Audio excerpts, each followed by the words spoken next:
আজ আমি নিয়ে চলে এসেছি সম্পূর্ণ নিরামিষ একটি রেসিপি, নারকেল ও ছোলা দিয়ে কচুর শাক। যে কোনো নিরামিষ দিনে বা যারা ভেজিটেরিয়ান আছেন তাদের কথা মাথায় রেখে কম সময়ে সামান্য কিছু উপকরণে বানিয়ে শেয়ার করব। তার জন্য সম্পূর্ণ ভিডিওটি প্রথম থেকে শেষ পর্যন্ত দেখতে হবে। আমার চ্যানেলের নতুন বন্ধু হলে চ্যানেলটিকে সাবস্ক্রাইব করে পাশে থাকা বেল আইকনটি প্রেস করে রাখবেন, যাতে আমার সমস্ত রান্নার নোটিফিকেশান আপনারা সবার আগে দেখতে পান। চলুন দেখে নেওয়া যাক রেসিপি। এখানে আমি 500 গ্রাম কচুর শাক নিয়ে নিয়েছি। কচুর শাকের গা থেকে আঁশগুলো ছাড়িয়ে নিয়ে খুব ভালো করে ধুয়ে নিয়েছি। এখন সেদ্ধ করার জন্য কড়ার মধ্যে জল গরম বসিয়ে দিয়েছিলাম। জলের মধ্যে অল্প একটু নুন দিয়ে দিয়েছি। এবার সমস্ত কচুর শাকগুলো এই জলের মধ্যে দিয়ে আমি 10 মিনিট সেদ্ধ করে নেব।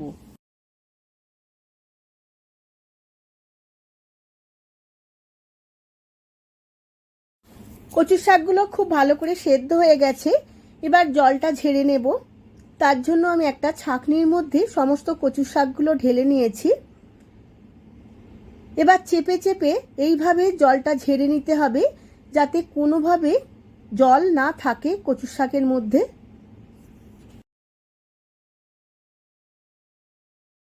কড়ার মধ্যে 4 চামচ সর্ষের তেল দিয়ে দিয়েছিলাম। তেলটা গরম হয়ে গেছে। এবার এর মধ্যে দিয়ে দেব 2টো তেজপাতা, 2টো শুকনো লঙ্কা আর হাফ চামচ কালো জিরে। ফোড়নটা খুব ভালো করে ভাজা হয়ে গেছে। এখন দিয়ে দেব আদা জিরে বাটা 1 চামচ। অল্প একটু নুন দিয়ে দেব, যাতে ভাজতে ভাজতে আদা জিরে গায়ে ছিটকে না আসে বা বাইরে বেরিয়ে না যায়।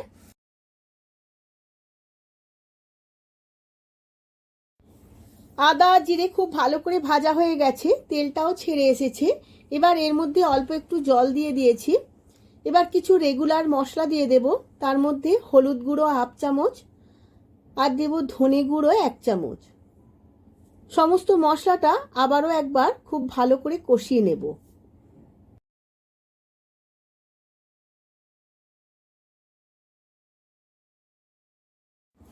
সমস্ত মশলাটা 2 থেকে 3 মিনিট খুব ভালো করে কষিয়ে নিয়েছি। এখন এর মধ্যে দিয়ে দেব 1 মালা নারকেলের কুড়ো।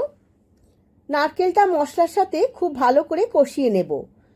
যত বেশি কষানো যাবে রেসিপির টেস্ট ততই বাড়বে। নারকেলটা খুব ভালো করে ভাজা হয়ে গেছে। এবার দিয়ে দেব সেদ্ধ করে রাখা ছোলা 1 বাটি।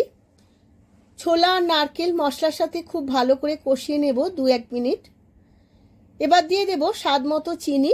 আমি চিনিটা এখানে একটু বেশিই দিয়েছি, কারণ নারকেল আর ছোলা দিয়ে কচুর শাক খেলে একটু মিষ্টি মিষ্টি ভালো লাগে। এবার দিয়ে দেব সেদ্ধ করে রাখা কচুর শাক।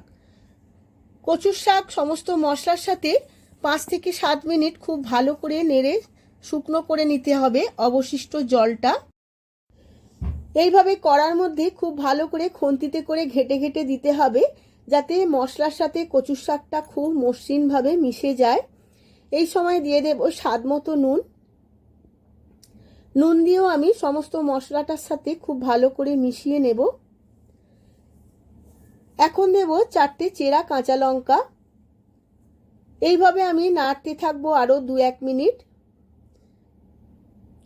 এখন দিয়ে দেব সাদা সর্ষে আর কালো সর্ষে বাটা 2 চামচ। সমস্ত কিছু আবারও খুব ভালোভাবে মিশিয়ে নেব। এইভাবে আরও 2-1 মিনিট রান্না করে নিতে হবে।